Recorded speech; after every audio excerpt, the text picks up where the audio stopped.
എന്തൊക്കെയാണ് നിങ്ങളുടെ ആഗ്രഹം? വെയിറ്റ് ലോസ് വേണം അല്ലേ?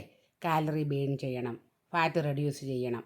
അതുപോലെ തന്നെ വെയിറ്റിന് അഥവാ നമ്മൾ റെഡ്യൂസ് ചെയ്ത് കഴിഞ്ഞെങ്കിൽ അത് ലോങ് ടൈമിലേക്ക് മെയിൻറ്റെയിൻ ചെയ്യണമെങ്കിൽ നമുക്ക് അതിന് എന്തെങ്കിലും ഒരു മാർഗം വേണം.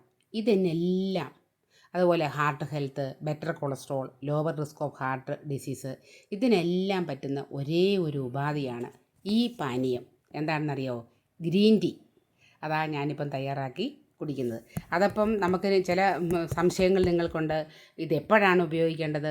ഒരു ഹെൽത്തി ആയിട്ടൊരു അഡൾട്ടിന് എത്ര അളവിൽ ഉപയോഗിക്കാം അല്ലേ? ഇത് ഒരുപാട് പേരുടെ സംശയങ്ങളാണ്. പലരെന്നോട് ചോദിക്കുന്നുമുണ്ട്, എങ്ങനെയാണ് ടീച്ചറെ ഈ ഗ്രീൻ ടീ ഉപയോഗിക്കുന്നത്? അപ്പോൾ ആ കാര്യങ്ങളെല്ലാം ഞാൻ കൃത്യമായിട്ട് നിങ്ങൾക്ക് ഞാൻ അടുത്ത വീഡിയോയിൽ ഇതെങ്ങനെയാണ് തയ്യാറാക്കുന്നത് നിങ്ങൾക്ക് കാണിച്ചു തരാം. അതിലുപരി ഇതിൻ്റെ ഹെൽത്ത് ബെനിഫിറ്റ് നിങ്ങൾക്കറിയാമല്ലോ.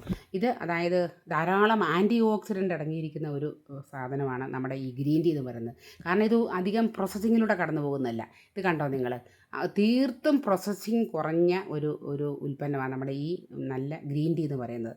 അപ്പോൾ അതിനകത്തെ അതിൻ്റെ ആൻറ്റി ഓക്സിഡൻസ്, അതുപോലെ നമുക്ക് നമ്മുടെ പ്രതിരോധശേഷി വർദ്ധിപ്പിക്കുന്ന ഘടകങ്ങൾ, ഇവയുടെ എല്ലാം സാന്നിധ്യം നിറച്ചുമുള്ള ഈ ഗ്രീൻ ടീ ഉപയോഗിക്കുന്നത് നമുക്ക് ഏറ്റവും നല്ലതാണ്. ശരീരത്തിന് ഏറ്റവും നല്ലൊരു ഉത്തമ പാനീയമാണ്. Thank you.